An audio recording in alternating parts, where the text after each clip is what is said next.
इस परी का नाम मावका है, जो कि कई सालों की नींद से जागी है।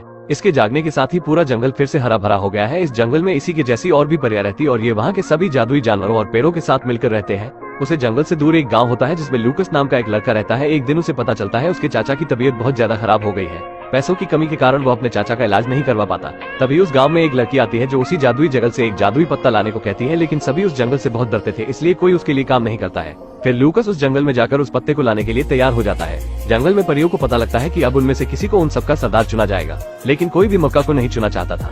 अगले दिन लूकस 2 सैनिकों के साथ जंगल में पहुंच जाता है, जहां सैनिक बंदूक की आवाज से सभी जानवरों को डरा देते हैं। जब नवका को पता लगता है तो वो लूकस को सबक सिखाने निकल पड़ती है, लेकिन उसकी बांसुरी की आवाज सुनते ही शांत हो जाती है। तभी उसकी बॉडी भी चमकने लगती है। लूकस जब उसे देखता है तो डर के मारे वहाँ से भागने के चक्कर में उसका खोपड़ा एक पेड़ से टकराता है और वहीं पर बेहोश हो जाता है। लूकस मावका को देख वहाँ से भागने के चक्कर में एक पेड़ से टकराकर बेहोश हो जाता है। तभी ये पौधा उसे कहता है कि हमें इसे गार्डियन के पास लेकर जाना चाहिए, लेकिन मावका उसे कहती है ये तो छोटा सा इंसान है, इसे तो मैं ही देख लूंगी। लूकस उन्हें बताता है कि मुझसे कोई खतरा नहीं है, मैं तो यहाँ एक लड़की के कहने पर जादुई पत्ता लेने आया हूँ ताकि मुझे कुछ पैसे मिले जिनसे मैं अपने अंकल की जान बचा सकूं। फिर मावका उसकी मदद करने को तैयार हो जाती है और उसे भी एक पेड़ के जैसा बनाकर पत्ते को लेने निकल जाते हैं। दूसरी तरफ लड़की के भेजे गए गार्ड जब वापस पहुंचते हैं तो लड़की बहुत गुस्सा हो जाती है। तभी उसके चेहरे पर झुर्रियां पड़ने लगती है, जिसे देख वो जल्दी से एक बूंद सोर्स ऑफ लाइफ का अपने चेहरे पर लगाती है और फिर जवान हो जाती है। दूसरी तरफ मावका को जंगल का गार्डियन चुन लिया जाता है और ये बूढ़ा ताऊ उन्हें कहता है अब से इस जंगल की रानी मावका है। ये बात उसके साथ में खड़ी बाकी परियों को बिल्कुल पसंद नहीं आती है और वो लूकस का भांडा फोड़ देते हैं। तभी मावका सबका ध्यान भटकाकर लूकस को वहाँ से भागने का कहती है। लूकस जल्दी से वहाँ से भागने लगता है, लेकिन दूसरी परिया उसका पीछा कहाँ छोड़ने वाली थी। फिर मावका उसे बाबाजी की बूटी देती है और अपनी बिल्ली पर बिठाकर उसे उसके घर भेज देती है। लूकस अपने चाचा को जल्दी से दवाई देकर उनकी जान बचा लेता है, लेकिन लड़की का एक जासूस उस पत्ते को चुराकर अपनी मालकिन तक पहुँचा देता है। लूकस किसी तरह जंगल से जादुई पत्ता लाकर अपने अंकल की जान बचा लेता है, जिसमें एक परी मावका उसकी मदद करती है, लेकिन लड़की का जासूस उस पत्ते को चुराकर अपनी मालकिन को पहुंचा देता है। अगले दिन मावका लूकस को उसकी बांसुरी लौटाने आती है। फिर लूकस उसे अपने सभी दोस्तों से मिलवाता है।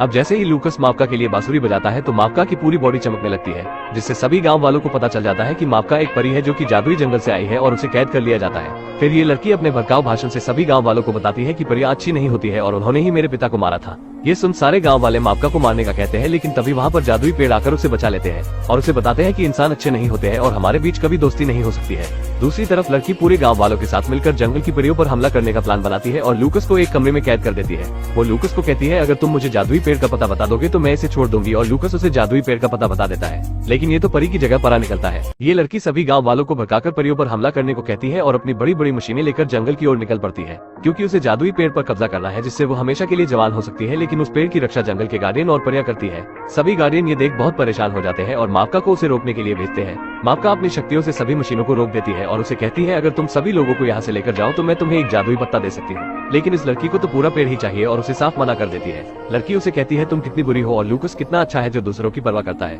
लड़की उसे कहती है उसे तो मैंने ही यहाँ जंगल में जादुई पेड़ का पता लगाने भेजा था, जिसे सुन मावका बेचारी का तो दिल ही टूट जाता है। जिसे समझा था सया उसी ने काट दी पेड़ की बया। इतने में लड़की ने अपनी सारी मशीनों को फिर से शुरू कर दिया और मावका को एक बार में जमीन पर गिरा दिया। अब इंसानों और जंगल के गार्डियन के बीच में एक भयंकर लड़ाई शुरू हो जाती है।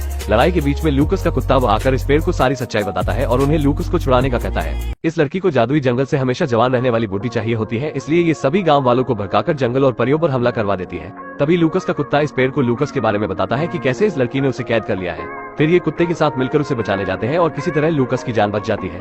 अपने जंगल और परियों को बचाने के लिए मावका देवी से मदद मांगती है तो देवी उसकी मदद करने को तैयार तो हो जाती है, लेकिन उसके बाद मावका किसी और ही दुनिया में चली जाएगी। अपने जंगल को बचाने के लिए मावका उनकी शर्त को मान लेती है और एक भयंकर आग के तूफान में बदल जाती है। सभी लोग उसके इस रूप को देखकर वहाँ से अपनी जान बचाकर भागने लगते हैं। मावका को खुद पर कोई कंट्रोल नहीं होता है और वो अपने रास्ते में आने वाली हर एक चीज तबाह करती जा रही थी। तभी ये पौधा लूकस से कहता है उसे रोकने का अब कोई तरीका नहीं है, वो सारे गाँव को जलाकर राख कर देगी। फिर लूकस को एक आइडिया आता है, वो जल्दी से अपनी बांसुरी बजाने लगता है, जिससे मावका का गुस्सा तो शांत हो जाता है, लेकिन उसकी आत्मा किसी दूसरी दुनिया में पहुंच जाती है। फिर वह देवी से उसे वापस भेजने का आग्रह करती है और वहाँ से वापस अपनी दुनिया में पहुंच जाती है और अब इंसान और जंगल के सारे जीव खुशी खुशी रहने लगते हैं। लेकिन इस लड़की को किसी तरह वो जादुई नदी मिल जाती है और जैसे ही उसने जाती है तो कुछ ज्यादा ही जवान हो जाती है। दोस्तों यहाँ तक आ ही गए हो तो वीडियो को एक लाइक जरूर करें और भी ऐसी ही मूवी एक्सप्लेन वीडियो देखने के लिए चैनल को भी जरूर सब्सक्राइब करें।